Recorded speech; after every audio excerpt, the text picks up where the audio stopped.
got Mr. Corker just going to literally barge his way through into the box. Here he is. It was a bit of a weird game, mate. I'm not going to lie to you. Yeah. So our summation from it so far, and normally I let you ramble a bit at first. Yeah, I'm going to ramble. No, go for it. How's that?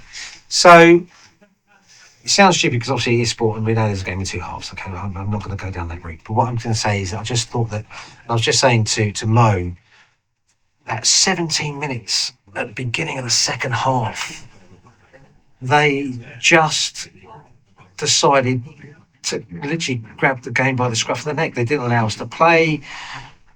2 tries, the penalty, and all of a sudden that 9-point lead, you're actually 8 points behind. It was strange. I don't want to say that it's just those 17 minutes in the second half which in essence caused the result, because we know that doesn't. We know that it's a game of 90 minutes. It's, not every pass goes right, not every kick goes right, not every scrum's perfect, not every line-out's great. So there's multiple things which build the picture to why you get the score that you get the score. But it just felt that 17 minutes was really, really huge. Oh, look, it's often that there's quarters of the game that are more influential than other quarters.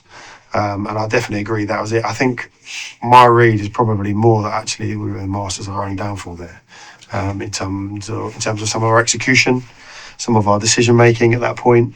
Yeah. And look, we talk about our plan and making sure we know what it is, and we're actually a very good team when we're on plan, and when we go off of it, we become very easy to pick apart. And I think that goes for most teams really, but my big disappointment is there's a lot of things that we prepared that we haven't done. Some of it around line-out defence as well, and some of it around attack. And yeah, and then there's a layer of execution there that's just not good enough to beat a team like a National 2 team. And there's part of me that's a little bit, we've done pretty well for it to be so close, considering how poor our execution was, I would say. Don't think that's a compliment though. But yeah, look, it's disappointing because actually we are giving ourselves plenty of opportunities, and last week as well against another good team. Yeah.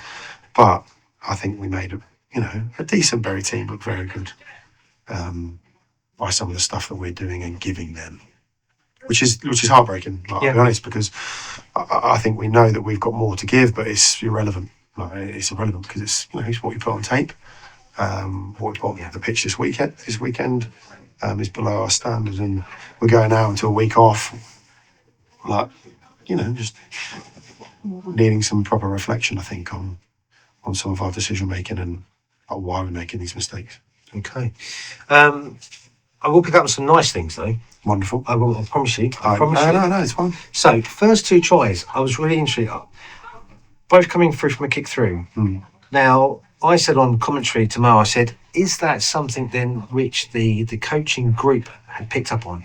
So my thought process was behind that was with because their desire and the way in which they're very aggressive at the breakdown would kind of suggest to me then that their line is up very, very quickly, and therefore the kick through is a possibility. Was that something that you guys did kind of work on, or was it just kind of fortunate? The first bit, not that it's fortunate. No, that sounds rude. No, it's an opportunity, isn't it? The first bit is definitely what we wanted. We wanted to be aggressive at the breakdown, and we want that to become a habit for us. And look, line speed is massive. It's something that when we are loud and organised, that comes for us quite naturally. And when we're quiet and not, we don't get it. But I think the kicks were just a byproduct to us actually putting pressure on. Okay. And that's absolutely what we were after. And look, I thought the boys took it really well. I thought they took those tries really well, especially up the hill. It can be challenging to get points. There was a bit of a breeze for a while as well. So look, I think that's an amazing start. And I think then when you reflect, like you said, on those 17 minutes in the second half, that we had that start, which is exactly what we wanted, but then actually didn't have the ability to control the game, to sort of put ourselves in a better position. So well, there was some very good stuff in there. There was. I mean, so the second try particularly, there was some very good hands from Luke, and then obviously that aided Gary to obviously get the kick on, and obviously then for Henry to pick it up and run over. And I remember watching it live, and I was going, "Oh my God, it's a second row!" But he finished it brilliantly. And then you got Luke help again, great hand out the back door to TW to score for that was the third try. Yeah. And then the fourth try coming from I kind of said online, I thought it was like almost a line-out trick move. It was very clever in the thought process because Jamie called for 6 players going to the line-out. Now, pretty much everything nowadays is generally 5 in a line-out at any point. But you're just inside the 22. You call 6. You're kind of almost getting into the mindset of the opposition. They're going, right, they're going to rumble up, but then completely not doing it. And it was a very nice finish there for a moment. Did very well. I think, like with any of those sort of things, you're just trying to give, like Owen's a fantastic ball carrier, and just to give him a bit of space. It was a bit of a adaptation from one we scored against old Albanians last week where we went down the 5 metre channel, so it was like a bit of a bolt on from that. But the lads took to it really well, and I thought the execution was excellent. It's a great finish. And yeah, look, I think that's the frustration, I think, but we can bring execution of that quality, and then some of the more simpler stuff has really let us down today. Would you say some of the more simpler stuff would be such as listening to what the referee's telling you? Because 3 yellows, that's under 30 minutes playing with 14 men.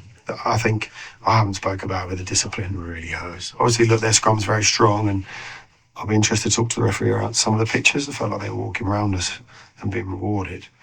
But I think, just some silly penalties like touching the 9, obviously the new rules.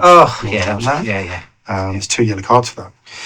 Lewis and Henry Kenny was that, wasn't it, as well? Yeah, and I mean, that was interesting because the penalty count is I mean, no doubt you look back on it, obviously you guys have had your own stats, but I was trying to kind of build some stats as I was going whilst watching it, and it's very hard because obviously I'm watching it, trying to commentate and then trying to write down stuff at the same time.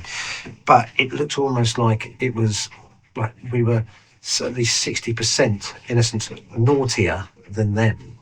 And it's a big difference. I mean, and the second penalty, for example, which was the first one inside the 22, bang, yellow straight away.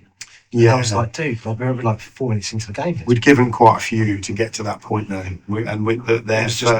Their first try, we had 3 penalties in a row, so that just puts us under pressure. And I think what we're seeing the last couple of weeks actually is the team who's defending, unless you're on top, it's very easy to give penalties away. And I think we need to be much smarter in the way that we do that. And also work really hard in that first contact. I think if you get on top early in the set,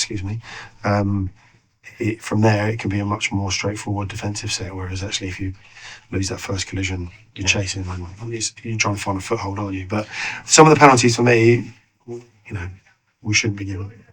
Yeah, I mean, it's interesting. We were kind of joking at half time, saying that. I asked what kind of conversation, what kind of oratory or rhetoric would Corks give about the yellows? And I said, because it's funny, but more often than not, when we go down to 14 men, we score a try. And again, like against Havant the week before, also not the week before that, so obviously when we were here last, 3 tries scored when we had yellows. And again today, we actually scored 3 tries again when we're down to 14. Yeah. It's weird, but the problem is the difference here today was that against Havant, we weren't then conceding. We weren't conceding 7. No. But we were on this account. Yeah, I think like the score sort of to and fro in that first half a little bit, didn't it? Yeah. And I think us scoring last, didn't we? We scored last in the first half. I think that was an important thing, because last week we gave an interception last play in the first half. It's a big moment for that. I felt like us finishing that half strongly was a real positive. But it's I know what you're saying. Anywho, week off. Yes. So opportunity to kind of recharge bodies. Yeah. Get everybody a little bit healthier, because obviously the game is it's brutal. Yeah, it's a long block. It's the same for both squads. I think it's important that we sort of acknowledge that. But and I've always been relatively negative. Like I said to the boys, you can't fault their effort. They're working really hard. And there's some, we've been talking a lot about our defensive collisions. There's some brilliant tackles in there. Man, there's some crackers. We look very different. That it's a lot of chops. The chopping's getting infinitely better. I mean, and that's a brave thing to do as well, because you're putting your head in completely world's worst place to get down there. Yeah, we're trying to help them put them in a good place. But it's I think actually by being aggressive, you can be safer as well. Yeah. But yes. Disappointing thing to go into the week off. Well, then what I'm going to say is, because obviously you want to go in there, you want to have a conversation with the other coaches and stuff, but the fact is, still 40 points on the board at home against a decent enough Bury St Edmunds team, and I think there's so much more still to come. And we just hope that the week off gives us an opportunity to kind of recharge and then hit the straps again the week after. Absolutely. Look, and we're into 3-game blocks now, so they're like you can't miss a beat. You need to be ready to go. And I think obviously Outdoor away is going to be. I don't know how they've got on today, but they're. I haven't checked on Dawson. No, they've got Old Albanians away, so it's look, it's the toughest. I think this is the toughest the league has been. And when that result today, where it puts us in the league table, is not where we want to be. So it's still relatively tight, or was before today. But you can quite easily just start to slip away. Okay. Well, let's hope that you're going to slip away now, but let's hope that we don't. No, absolutely. All right, mate. Thank you very much. No worries. Thanks, Mr. Corks. Yeah, Mr. Cork. I think that sounds much better, Mr. Cork. So, guys, well, what can I say? A really tough one, and I think you could tell from the way in which Matt was talking. Clearly a fairly high level of disappointment and probably frustration from it as well. And I think we probably felt a little bit of that ourselves when we were watching the game through. Me and Mo and our conversations. I do think, though, that Bury St Edmunds were good value for the win today here at the Marine Travel Ground. Yes, by 3 points. Could have been closer, yes, possibly, but I think as Corker kind of was alluding to, we begin to really realise that I think the discipline was part of the problem. However, lots of positives, some great hands from Luke Talbot, great finish from Gary Jones, really lovely line-out trick play which Owen O'Donoghue finished off. Still very mercurial from the boot, which is the Cheesemeister. Great D-sets, some fantastic hits. So lots of positives and things to be very proud of. All I'm going to say to you guys as we sign off, as always, is that I hope you enjoyed the commentating. I hope you enjoyed all the footage which MMS 360 Media give you wonderful people out there. I'd like you to have a great rest of your weekend. Be kind to each other as always. And most importantly, God bless. Take care now.